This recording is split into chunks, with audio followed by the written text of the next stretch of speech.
I am once again here to your head with two crucial wars from Indian history. They are the Battle of Plassey and the Battle of Buxar. Okay. Now let's study about the Battle of Plassey.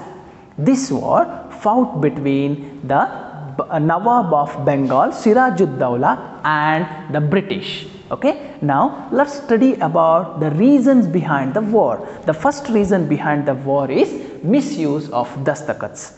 Dastakats were the special permissions given by Mughal Emperor Farrukhsiyar to Britishers to trade without paying any kind of taxes. But what is happening in Bengal is these dastakats were misused by the British officers for their personal use and they are earning a lot of profit.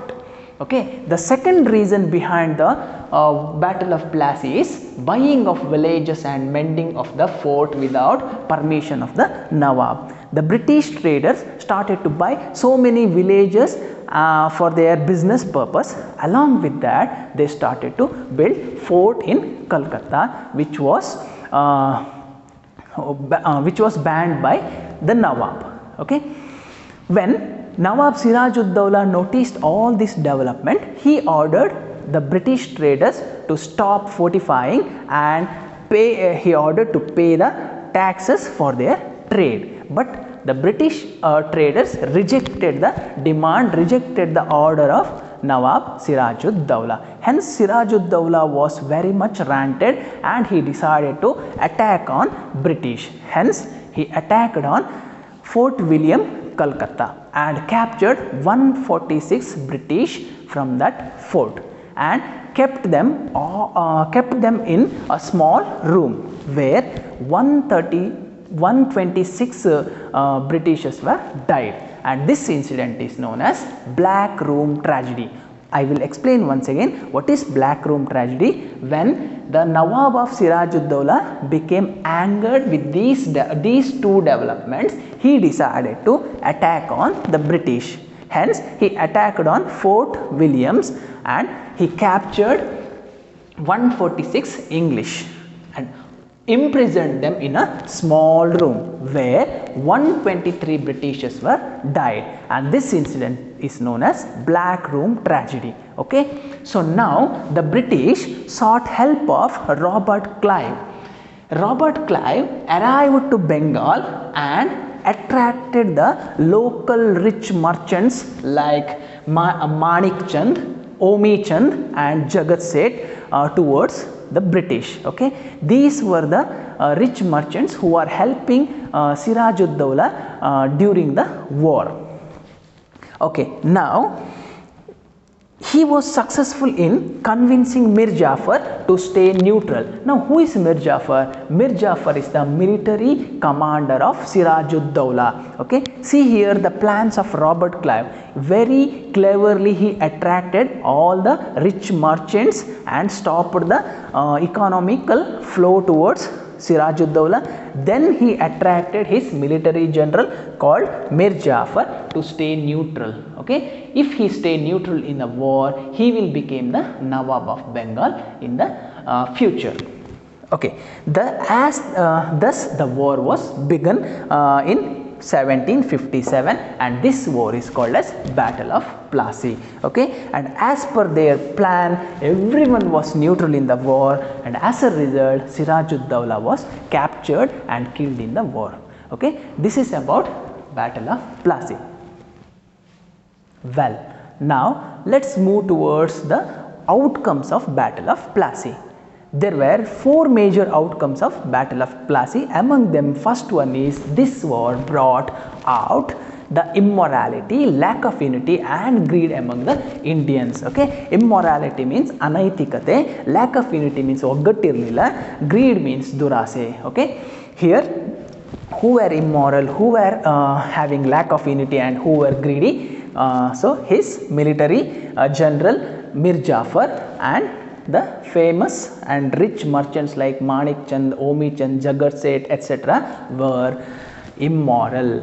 Okay, they were not having any kind of morality. They are not having any kind of unity with with their king Sirajuddaulah, and they were greedy. Okay, here we have to learn from history that whenever we are greedy, whenever we are immoral, and whenever we are not having unity, easily enemies can destroy us or capture us. Okay, so hence I am requesting all of you to follow the path of morality, the path of truth, and the path of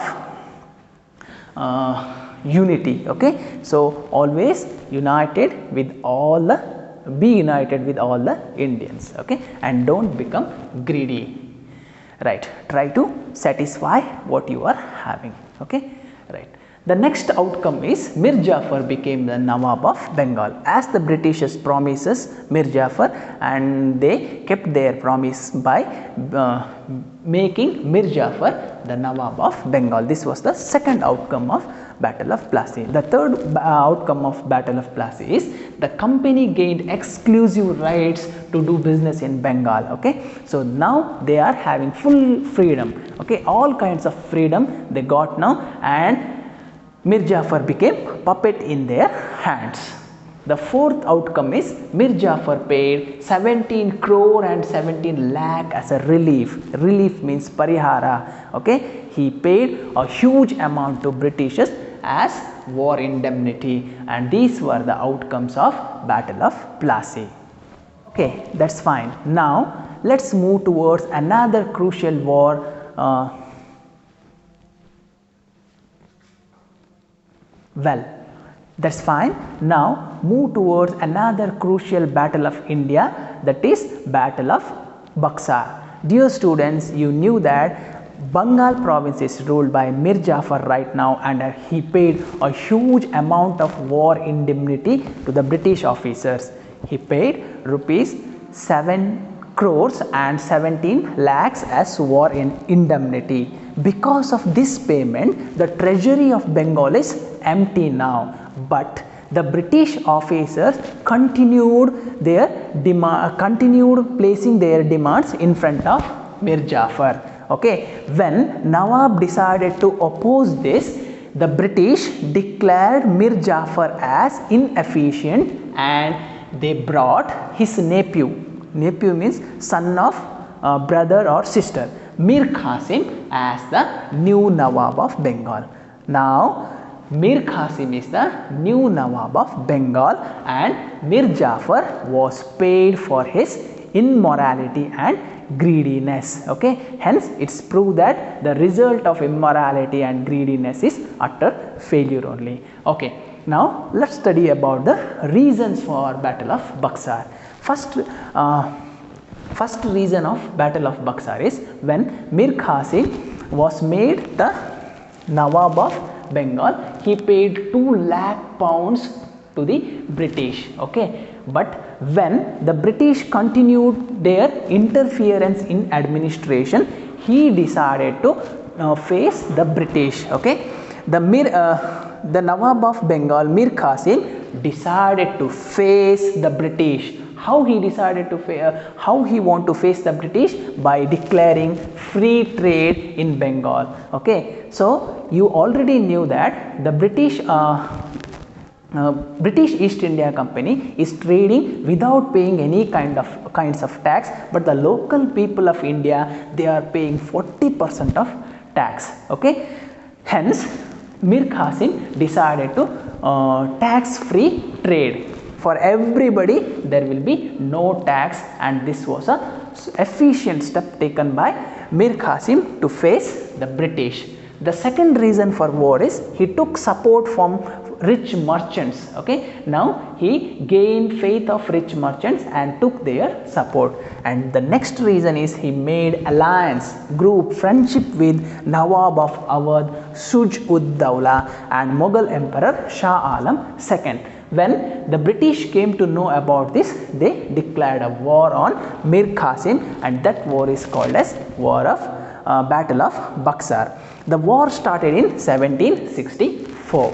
Okay, and the British is having a very strong army at 1764, and in front of the strong British army, the alliance of Mir Qasim started to crumble. Okay, during the war, Mir Qasim ran away from the battlefield and Shah Alam surrendered. Thus, the war ended. Okay, now let's discuss about the outcomes of Battle of Buxar. The first outcome is Shah Alam granted Diwani rights to the British. What is Diwani rights? Diwani rights means power to collect tax. Okay, now British East India Company can collect the tax in Bengal. This one is the first outcome result of War of Buxar. Okay, second result of War of Battle of Buxar is Shah Alam gave away all the rights over Bengal for 26 lakhs rupees. He took 26 lakh rupees from the British and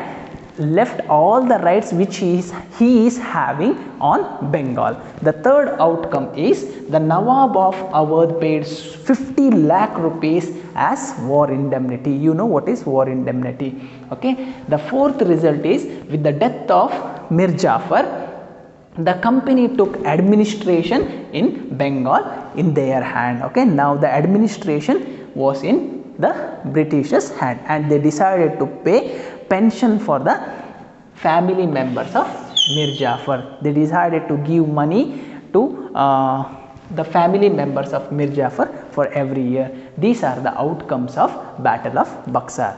Children, I hope you understood the lesson. If you have any kinds of doubts, please text me. Okay, we will meet with another lesson. Till then, take care. Bye bye.